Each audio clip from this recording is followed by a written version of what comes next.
एक बार फिर से स्वागत है घटना चक्र में। हम चर्चा कर रहे हैं सरबजीत के मौत जो पाकिस्तान में हुई और उसके बाद जो भारत में एक दूसरे पर आरोप, जो हमेशा आप जब देखें जब इस तरह की कोई बात आती है तो बाकी चीज़ें तो जो बयान देते हैं वो देते हैं, लेकिन आरोप ज़रूर लगाते हैं और ये आरोप प्रत्यारोप का दौर एक बार फिर से जारी है। हमारे साथ इस बीच में वरिष्ठ पत्रकार पुष्पेंद्र कुलश्रेष्ठ जुड़ गए हैं, जो पाकिस्तान के आज टीवी के भारत में प्रतिनिधि भी हैं, ब्यूरो प्रमुख है।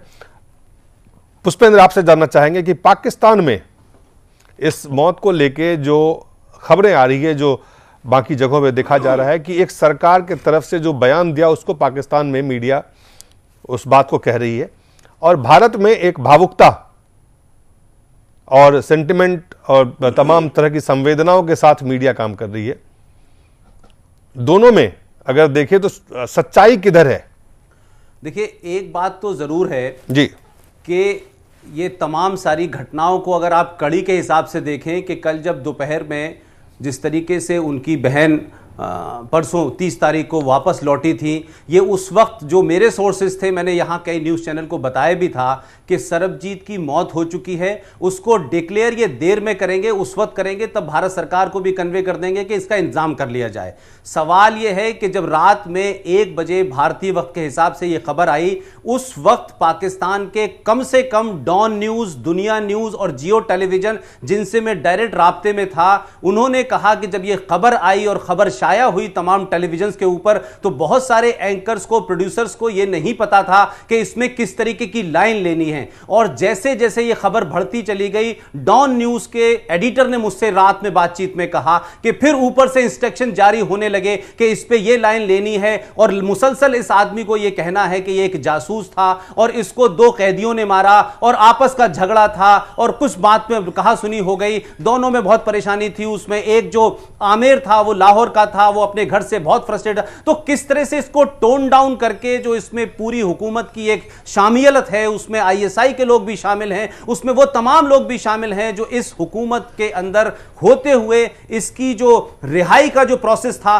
उसको रोकना चाहते थे। लिहाजा इसको हशप किया गया और पाकिस्तान के मीडिया में बहुत सारे लोग हैं जो ऑन रिकॉर्ड नहीं कह रहे हैं। बट अगर इंडियन साइड में आए तो भारत के तरफ अगर रुख करें तो क्या जो आज कह रहे हैं, जो लोग आज बयान दे रहे हैं, जब आज विपक्ष कह रही कि सरकार ने बेहतर प्रयास नहीं किए।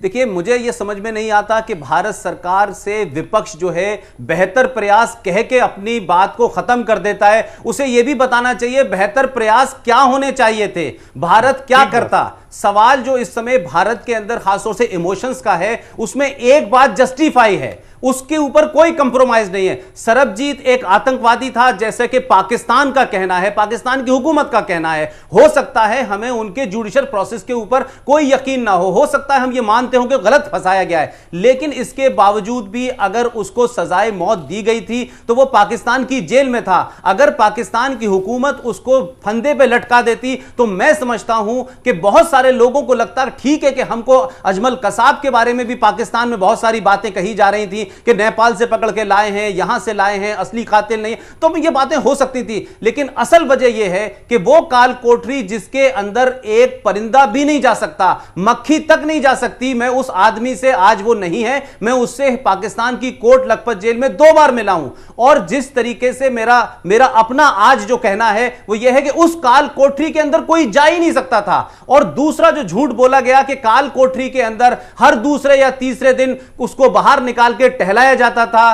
23 साल के तारीख में पहली बार सरबजीत को निकाला गया जेल से और उसके बाद भी कोई झगड़ा नहीं हुआ। उसके केबिन में 5 लोग गए हैं अंदर। वो कौन है? जिन 2 लोगों को बताया जा रहा है, आमिर और मुदस्सर, जो सियालकोट के रहने वाले हैं, उनका रोल नहीं है उसमें। जो रॉड लोहे की पाई गई है वो वहां जा नहीं सकती। उसके सर में 3-3 इंच के घाव हैं, उसकी नाक टूटी हुई है, उसके दोनों जबड़े टूटे हुए हैं। ऐसा नहीं है कि ये कोई मुलजिमों का आपस में झगड़ा हुआ खाने पे या बर्तन के ऊपर उस पे हो गया। ये पूरी तरीके से पाकिस्तान में जो इस वक्त केयरटेकर हुकूमत है, पाकिस्तान के अंदर सबको मालूम है कि इस पूरे सानहे का किसी हुकूमत के सर पे ये सहरा नहीं बनने वाला। लेकिन ये बात जरूर है कि पाकिस्तान में एक बहुत बड़ा वर्ग जो है वो लगातार ये कहता रहा कि आप इसको पाल रहे हैं, इसको खाना खिला रहे हैं। और जो बातें अंदर भी हुई हैं, जिस तरीके के नारे लगाए गए जेल में, वो भी ये कहा गया कि एक हिंदू को आप इस देश में पाले हुए हैं, और अजमल कसाब और उस जो हमारे यहां जो गुरु था उसको फांसी दे दी गई है, उनकी लाश भी उनके घर वाले, ये इस तरीके की बातें उस जेल में हुई हैं। तो पूरी तरीके से एक धार्मिक तौर पे उनके जज्बातों को भड़काया गया, और उसकी आड़ में जो हुकूमत ने खेल खेला उसका सिर्फ एक मकसद था कि इलेक्शन के पीरियड में इस आदमी से जान छुड़ा ली, क्योंकि इस वक्त कोई हुकूमत पावर में नहीं है। तो भारत के अंदर जो रिएक्शन है उसमें मैं यहां तक तो सच मानता हूं कि भाई अगर आपको फांसी देनी थी तो आप अजमल कसाब की तरह उसको फांसी देते। आपने पीछे के दरवाजे से उसे मार करके क्या साबित करने की कोशिश की? और जब भी कोई बात होती है तो पाकिस्तान, वही यही सवाल है पुष्प, यही पे सवाल आता है। आप जब ये कह रहे हैं एक कन्विक्टेड था उसको फांसी दी जा सकती थी, उनको फांसी नहीं दी गई और इस तरह से हत्या की गई, इसके पीछे क्या मकसद है? दिलीप देखिए, सबसे बड़ी बात को समझिए कि पाकिस्तान इस आदमी को लेकर के इंटरनेशनल पॉलिटिक्स कर रहा था। उसके पास एक ही एक आदमी ऐसा था जिसके बारे में वो लगातार ये कहता रहा है कि भारत की जो खुफिया एजेंसीज हैं वो पाकिस्तान को डिस्टेबलाइज करने के लिए इस किस्म के आतंकवादी भेजते रहते हैं, टेररिस्ट भेजते रहते हैं। आप पूरी डिबेट सुनिए उनको। इस सरबजीत के अलावा उनके पास कोई ऐसा आदमी नहीं था जिसको लेकर के वो कहें कि देखिए साहब, अगर भारत हमारे ऊपर यह आरोप लगाता है कि पाकिस्तान दहशतगर्द कश्मीर से लेकर कन्याकुमारी तक भेजते हैं, तो हमारे यहां भी ऐसे लोग हैं जो भारत भेजता है। इस आदमी को लेकर के वो कैश करना चाहते थे। तो उस आदमी की हत्या क्यों करवाएगा, ये सवाल है। नहीं देखिए, इस वक्त स्थिति ये थी कि ये आदमी जो आईएसआई, जो वहां दूसरी फोर्सेस हैं, जो ये नहीं चाहती थी कि सरबजीत को छोड़ा जाए, जिस तरीके की सिविलियन हुकूमत पावर में थी वो इसकी कोशिश में लगी थी। ऐसे में केयरटेकर सरकार के सामने सबसे बड़ा सवाल यह था कि यहां कोई इस समय पावर में नहीं है, तो वो फोर्सेस जो परमानेंट हैं, जो परमानेंट एस्टेब्लिशमेंट है पाकिस्तान के अंदर, उन्होंने इस मकसद को खत्म कर दिया। न तो सांप मरा और न लाठी टूटी। इस सांप भी मर गया और लाठी भी टूटी वाली बात हो गई। इसलिए लिहाजा हुकूमत को आप डायरेक्ट तौर पर नहीं इन्वॉल्व कर सकते। मैं परमानेंट एस्टेब्लिशमेंट की बात कर रहा हूं, चाहे वो आईएसआई हो, चाहे वो आर्मी हो, और उनका कनाइवेंस लश्कर तोयबा या दूसरी जमातों से हो जो इस तरीके के माहौल में इन्वॉल्व हैं। तो जेल के स्टाफ में भी बहुत सारे लोगों के बारे में यह खबर शुरू में आई कि 7 लोगों को सस्पेंड कर दिया गया है। कोई इंक्वायरी नहीं हुई है, किसी को सस्पेंड नहीं किया गया है, पूरी कनाइवेंस के साथ यह घटना का। भारत की सरकार क्या कर रही है? अगर आप फिर पुष्पेंद्र अगर ये बता रहे हैं तो भारत की सरकार, सवाल है कि क्या कर रही थी अब तक? देखिए, भारत की सरकार के बारे में सलमान खुर्शीद जो भारत के विदेश मंत्री हैं, उनको यह पूछने में जब पूछा जाता है कि चाइना 19 किलोमीटर भारत में घुस आया है, तो वो कहते हैं यह लोकल इशू है। सवाल यह है कि आज से 4 महीने पहले 15 जनवरी को चमेल सिंह को जिस तरह मारा गया और फिर पाकिस्तान के मीडिया ने कहा कि इसकी हत्या हुई है, पाकिस्तान की सरकार से जो ऑफिशियल स्टेटमेंट आया उसमें कहा गया इसको हार्ट अटैक हुआ है, तो उस चमेल सिंह की ऑटोप्सी रिपोर्ट आज तक भारत को हैंडओवर नहीं की गई है। तो 4 महीने पहले भी यह हादसा हुआ, तब भी भारत सरकार अपनी बात कहती रही और लकीर की फकीर रही, और उसके बाद 2 महीने बाद उसकी डेड बॉडी को यहां दिया गया। इस मामले में भी भारत सरकार ये कभी इसने प्रयास ही नहीं किया कि इस मामले में, मैं ये नहीं कहता और मैं इस बात को सही नहीं मानता कि जिस आदमी को पाकिस्तान एक मुजरिम मानता है, उसकी कोर्ट मुजरिम मानती है, आप उसको शहीद कहें, आप उसको महान आदमी कहें, यह एक अलग विषय हो सकता है। लेकिन भारत सरकार इस बात पे प्रोटेस्ट जाहिर कर सकती थी कि 7 दिन से वो आदमी एक जेल के अंदर जिसको मारा गया, उसमें पाकिस्तान की किसी को भी तो जिम्मेदार ठहराते, आप उससे बातचीत की स्केल डाउन करते, अपने हाई कमिश्नर को हिंदुस्तान बुलाते। 2 फौजियों की गर्दन काट दी गई, वो किसने काटी, कहां काटी, कब कटी, कैसे कटी, उस पे आपने कहा हमने बातचीत बंद कर दी है। लेकिन 15 दिन पहले ही आपने वीजा और अराइवल शुरू किया। तो भारत सरकार इस देश की जनता को एक कुछ मैसेज देना चाहती है, अंदर कुछ करना चाहती है, इलेक्शन जीतने के लिए उसका एजेंडा कुछ और है, और डोमेस्टिक कंपल्शन के चलते वो इन चीजों को सॉफ्ट करना चाहती है। भारत सरकार कर क्या रही है, करना क्या चाहती है, ये भारत सरकार को नहीं पता। भारत सरकार को नहीं पता है कि क्या? अदीब साहब जी, मैं पुष्पेंद्र जी की एक एक बात से सहमत हूं। भारत सरकार को यह पता नहीं कि क्या करना चाहिए। नहीं, भारत सरकार को के ऊपर जो इल्ज़ाम लग रहे हैं, जो बुनियादी बात उन्होंने कही कि आज हर आदमी उसको भुला रहा है इस मौत को, जो जुल्म हुआ है उस बदनसीब के ऊपर। हम लोग इससे पहले भी दादा के साथ यही कह रहे थे कि फांसी अगर मिल जाती तो दुख इतना नहीं होता, लेकिन जिस अंदाज से मरवाया उन्होंने, इस बात का ध्यान रखिए। जो मैंने कहा वही पुष्पेंद्र भी कह रहे हैं। वहाँ है 11 तारीख को इलेक्शन, वहाँ एक प्रोपेगेंडा है कि आप इनको पाल रहे हैं, लेकिन वहाँ जो सोच है उस सोच ने अपनी बदनुमा दाग फिर लगाया।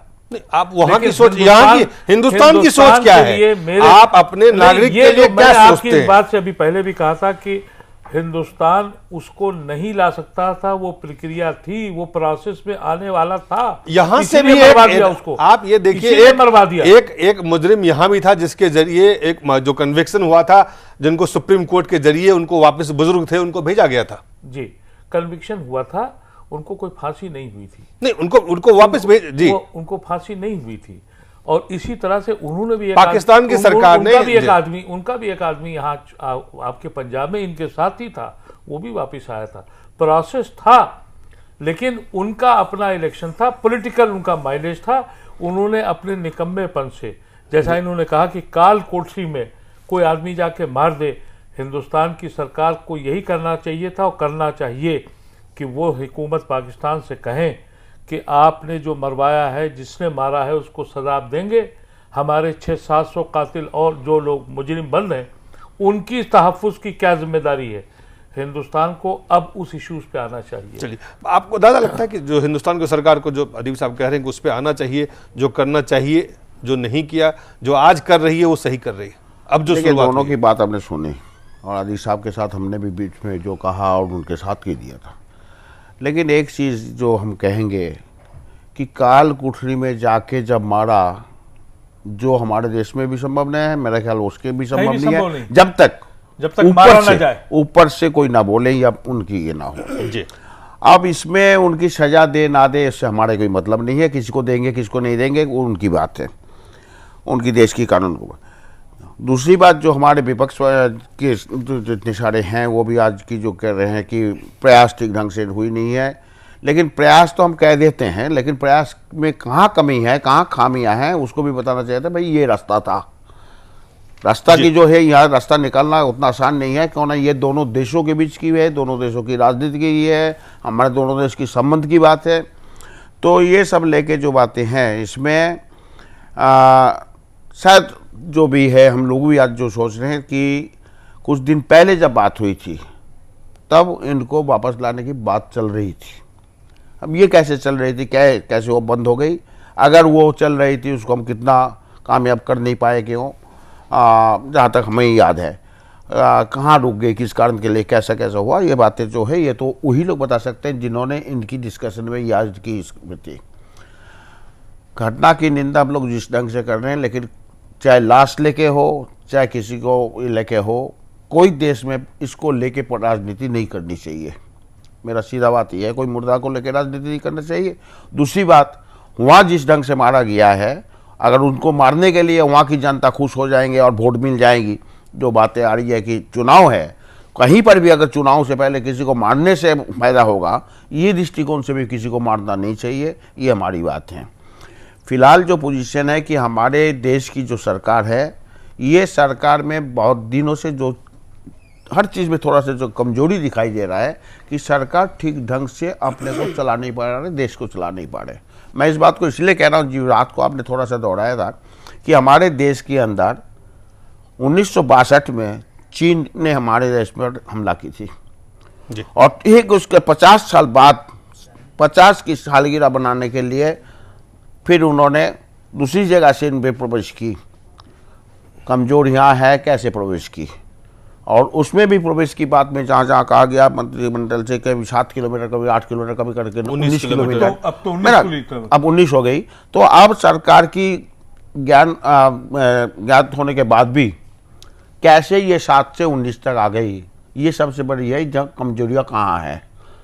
अगर हम ऐसे 7 से 19 और उससे जैसे हमारे भाषण में हुआ था, सरकार की है या कमजोरी इस देश के लोगों की है? कुछ दिन पहले जो हमारे मछुआरे सवाल, अब सवाल हमारे मछुआरे मारे जाते हैं या मछुआरा पकड़े जाते हैं, ये हर एक जगह अगर देखा जाए तो घटना घटने के बाद हम थोड़ा सा जो है, और घटना घटने से पहले जो कदम उठानी चाहिए। भाई हमारे ये जो जहाँ नुकसाने हैं, जब हम कहते हैं, देखिए अब सभा के अंदर भी कहा जाता है कि अभी हमारे पास पहले से कम वहाँ से आतंकवाद आए हैं, जी, ये रिपोर्ट हम देते हैं संसद में जो बयान दिया और जाता है। कभी जो हमारे देश में कोई घटना घट जाती है तो होम मिनिस्टर साथ साथ कह देते हैं हमने उनको खबर दिया था, उन्होंने कुछ अमल नहीं की अपने अंदर। तो ये जो कमियां हमारे या खामियां हमारे रह गई कहीं पर, चाहे खुफिया में हो, चाहे पुलिस वाले में हो, चाहे हमारे जो बॉर्डर लाइन है बॉर्डर लाइन में हो, जी, ये सारी जगह पर ना हम देश को ठीक ढंग से लेके जा पा रहे हैं, जनता हमारे खुश नहीं हो रही है, हम बाहर की ताकतों को भी हम रोक नहीं पा रहे हैं कि हम उसको भी। ये जो दोनों साइड से जो बड़ा सवाल दादा, अगर सरकार कमजोर है तो इसके लिए जिम्मेदार कौन है? जो लोग जैसी सरकार चुनते हैं, जो लोग हैं देश के जैसी सरकार चुनेंगे वैसी उसको व्यवस्था मिलेगी, वैसी सरकार मिलेगी जैसा चुनेंगे। अब चल ही रही है ऐसे, व्यवस्था भी ऐसी चल रही है। सरकार को जिम्मेदार ठहराएं या अपने आप को जिम्मेदार ठहराएं? यहाँ के जो मतदाता है उनको जिम्मेदार ठहराएं कि आप जैसी सरकार चुनेंगे वैसी सरकार आपको मिलेगी, वैसे ही नागरिक आपके, चाहे वो बेकसूर नागरिक हो या कसूरवार और नागरिक हो, उनकी सुरक्षा वो सरकार नहीं कर सकती है जब तक आप मजबूत सरकार नहीं बनाएंगे। तो देश की सुरक्षा या नागरिक की सुरक्षा, मुझे इस पर चर्चा ना करे तो अच्छा है कि देश की सुरक्षा, नागरिक सुरक्षा से पहले वो किसी को पर्सनल सुरक्षा की कोशिश करती है, चाहे वो हम एमपी बने या मंत्री बने और एमपी ना एमएलए बने, हम अपनी फोर्स हमारे की बन जाए जब भी सुरक्षा। तो ये जो है हम दूसरे को नहीं दे पा रहे हैं, लेकिन हम यहाँ दे रहे हैं जी। ये सुरक्षा जो है, ये सुरक्षा सबसे बड़ी हो रही है कि हमारी देश की सुरक्षा किस लिए, ना हम देश को सुरक्षित कर पा रहे हैं, ना हम अपनी जनता को सुरक्षित कर पा रहे हैं। हम लगातार विपक्ष कह रही है कमजोर सरकार है, लोग कह रहे हैं कमजोर सरकार है, तो सरकार बनाए किसने? कमजोर सरकार है, कमजोर सरकार को हटाने के लिए जो चाहिए जी वो कहाँ है? पुष्पेंद्र, देखिए, दो बातें हैं। मैं समझता हूं कि अभी में इस मुल्क में वो दिन नहीं आया है कि जब इस मुल्क की डिप्लोमेसी को लेकर के अवाम सड़कों पे उतरने लगा। अभी तो इस मुल्क में रेप कानून को लेकर के लोग सड़कों पे उतरे हुए हैं, महिलाओं की सुरक्षा को लेकर सड़कों पे उतरे हुए हैं। अब इस मुल्क की डिप्लोमेसी चाइना के साथ क्या होनी चाहिए, माले के साथ क्या होनी चाहिए, श्रीलंका और बांग्लादेश और पाकिस्तान और भूटान के साथ क्या होनी चाहिए? ये मुल्क डिप्लोमेसी नहीं, रक्षा और सुरक्षा की बात है। मैं वही कह रहा हूं, किसी भी मुल्क की रक्षा सुरक्षा में पहली बात होती है डिप्लोमेसी, और डिप्लोमेसी में उसकी बात मजबूत होती है जिसके पास मिलिट्री माइट मजबूत होती है। भारत की डिप्लोमेसी मिलिट्री माइट से अलग है। भारत के अंदर कोई भी डिप्लोमेसी मिलिट्री को ध्यान में रख के नहीं बनती है।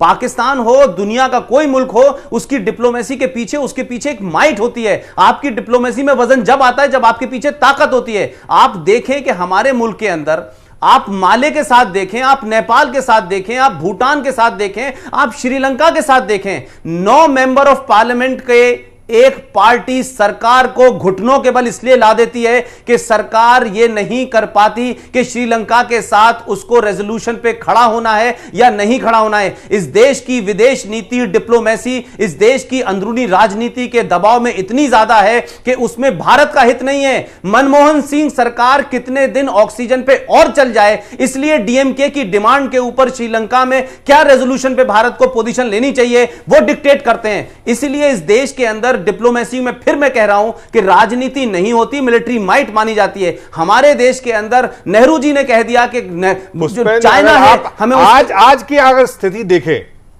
आज जिस तरह से राजनीतिक बयानबाजी हो रहा है, मैं तो ये पूछ रहा हूं विपक्ष के लोग जो आज ये कह रहे हैं कि सरकार को मजबूती से काम करना चाहिए था, प्रयास करने चाहिए था, उन्होंने तब नहीं क्यों नहीं कहा जब ये प्रयास नहीं हो रहे थे? मैं वही कह रहा हूं दिलीप, मैंने अपने सेंटेंस में शुरू में ही कहा कि इस देश में भारत सरकार के विरोध में कोई पार्टी हो वो ये तो जरूर कहती है कि हमें ऐसा करना, लेकिन मैं जिस तरीके से अमेरिका में या दूसरे दीगर मुल्कों में होता है कि जो हुकूमत पे सरकार होती है उसके विपक्ष में जो पार्टी होती है उसके पास सरकार चलाने का एक ब्लूप्रिंट होता है। हम होते तो ये करेंगे, हम इसमें ये करेंगे। भारत के अंदर विपक्ष के नाम पे कोई घटना घटती है, विपक्ष उसके पीछे पड़ जाता है, लेकिन यह नहीं बताता क्या भारत को पाकिस्तान पे हमला करना चाहिए था, क्या भारत को पाकिस्तान के साथ डिप्लोमेटिक टाइज तोड़ देनी चाहिए थी। यह नहीं कहना चाहते, घुमा फिरा के कहना चाहते हैं कि मजबूत दबाव बनाना चाहिए था, हमें यह करना चाहिए था। लेकिन आप विपक्ष में हैं, बड़ी पार्टी हैं, बड़ी बड़ी बातें करते हैं, प्रधानमंत्री आपके यहां 10-10 हैं। यह तो बताएं पाकिस्तान के साथ भारत की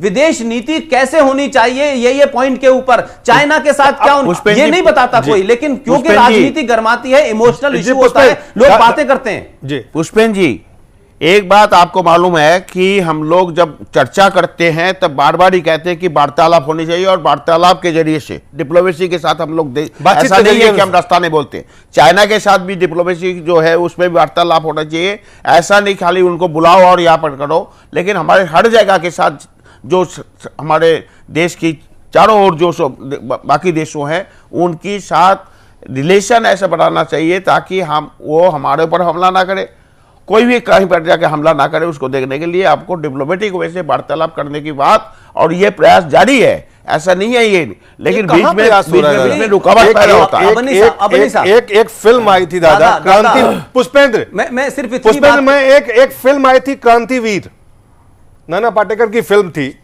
और उसके एक डायलॉग थे कि 2 कौड़ी का मुल्क पड़ोसी मुल्क जिसका आटा भी विदेशी चक्की से आता है, वो एक सुई बनाने को औकात नहीं रखता है, पर हमारे देश को तोड़ने का सपना देखता है। वो ये सपना इसलिए देख सकता है क्योंकि वो जानता है कि ये मुर्दों का देश है। फिल्मी है डायलॉग। नहीं देखिए, ये मुर्दों का देश तो नहीं, फिल्मी है। नहीं, हमें वतन के प्रति हमदर्दी नहीं है। देखिए दिलीप, फिल्में जो हैं इस समाज का रेप्लिका होती है। वही मैं कह रहा हूं, कहीं ना कहीं एक संदेश जो है फिल्म भी देता है, मीडिया से, तमाम जगहों से आता है, वतन परस्ती, वतन के प्रति हमदर्दी, वतन के लोगों के प्रति। देखिए मैं आपकी बात समझ रहा हूं, लेकिन मैं फिर वही बात कहूंगा कि इस देश में लोग कितनी चीजों से बटे हुए हैं। चाइना का मामला है तो कुछ खास लोग अपना एजेंडा चलाएंगे, पाकिस्तान का मामला है तो कुछ खास पार्टियां एजेंडा चलाएंगी, कश्मीर का मामला है तो ये जो पूरा आपके मुल्क का निजाम बन गया है, वोट बैंक की भीड़ इकट्ठी करके चुनाव और सत्ता में आने की वजह से लोगों ने जो बेसिक मूल चीजें हैं उसको छोड़ दिया है कि चाइना के साथ अगर हमारी एक पॉलिसी है तो वो क्या है। आज विदेश मंत्री खड़े होकर के बड़ी आसानी से मुस्कुराते हुए कहता है कि इट्स ए लोकलाइज्ड इशू। वो ऐसा नहीं है, हमारे यहां भी जो है बहुत सारी लाइनें तय नहीं है, उनके यहां भी तय नहीं है। अगर उनके जहन में यह तय है कि जो एलओसी है वो दिल्ली का कनॉट प्लेस है, तो यह चाइना के जहन में है और वो अपने जहन के हिसाब से ठीक चल रहा है। और अगर आपके जहन में यह है कि अरुणाचल प्रदेश हमारा नहीं है तो आप ठीक चल रहे हैं। तो ये जो जहनों के अंदर बात है, किसी चीज को छोटा कर देने की बात कही जा रही है, वो बात है। आज सुबह से शाम देखे सलमान खुर्शीद बार बार ये कह रहे हैं कि हमने सारी बातें अप्लाई की, सारे प्रेशर एक्सर्ट किए, लेकिन इस देश को नहीं बता पा रहे कि उन एक्सर्ट करने में क्या था। 15 दिन पहले वीजा ऑन अराइवल आपने शुरू कराए। आप कहते हैं कि हमने सर काटने की वजह से डायलॉग को मुलतवी कर दिया। आप कौन सा प्रेशर एक्सर्ट कर रहे थे? बातचीत कर रहे हैं और हम बातचीत कर रहे हैं। मैं वही कह रहा हूं, अगर इस देश में इन मुद्दों को कोई उठाता है तो एक पार्टी कम्युनल हो जाती है क्योंकि वो पाकिस्तान का मामला है और पाकिस्तान एक मुस्लिम देश है। दूसरी पार्टी नहीं उठाती तो उसको सेकुलरिज्म का झंडा रंभरदा। इन नुक्ते नजर से आप भारत की डिप्लोमेसी को देखेंगे तो जो आज हाल है उससे बदतर होगा। आप दादा ने भी कहा कि बहुत कम शब्द में कॉन्सेप्ट है कि डिप्लोमेसी बातचीत से होती है, लेकिन सलमान ने ये कहा कि हम जा रहे हैं बातचीत करने चाइना में, तो कहा गया कि आप नहीं जाएंगे। और हमारे एक पार्टी के लीडर, यूपी के इतने बड़े लीडर जो प्राइम मिनिस्टर का ख्वाब देख रहे हैं, उन्होंने कहा कि चाइना पे अटैक कर दो। ये क्या सेंसिबल अप्रोच है? अप्रोच क्या होना चाहिए? कोई अप्रोच ही नहीं है। हर आदमी का अपना इंटरेस्ट है। दादा, आज की दिन में जी किसी पर हमला करके हम अपने को बचा नहीं पाएंगे। सवाल हमला करने का नहीं है, सवाल अपने आप को सुरक्षा की बात है। हमारे साथ डिप्लोमेटिक ग्रुप से उनके साथ वार्तालाप करके दोनों देश के अंदर एक स्वाभाविक वार्ता हो, ताकि वातावरण हो, ताकि हम दोनों देश में भाईचारा रख के कर सकते हैं। क्यों ना आज के दिन में ऐसी खतरनाक जगह हम पहुंच गए हैं, कौन किसके साथ कहाँ होगा नहीं होगा, एक छोटी हमला से बहुत कुछ बड़ी हो जा सकती है। मैं उसमें नहीं बोल रहा हूँ। कहना है कि भाई हमारे देश में जो कमजोरी है कि हम सभी राजनीतिक दल चुनाव के लिए जितने सारे करते हैं, हमारे देश के लिए, देशवासी के लिए, जो बात आप वतन के लिए कह रहे हो, वतन के लिए हम ना देशवासी को उसके लिए सोचने की वक्त देते हैं या सोचने के लिए टाइम सिखाते हैं, ना हम सीखते हैं। हम दिन दिन जिस जगह खाली चुनाव से सरकार बनाने सरकार बदलने और सरकार बनाने के काम में लगे रहते हैं, बनाने के साथ देश बनाने और एक पक्ष जो सत्ता में है उनको देने के लिए विपक्ष खड़े हैं, और विपक्ष जब सत्ता में आएंगे फिर उनको हम दोषारोप करेंगे। बहुत बहुत धन्यवाद दादा, बहुत बहुत धन्यवाद अदीब साहब, बहुत बहुत धन्यवाद, आप सबका बहुत बहुत धन्यवाद।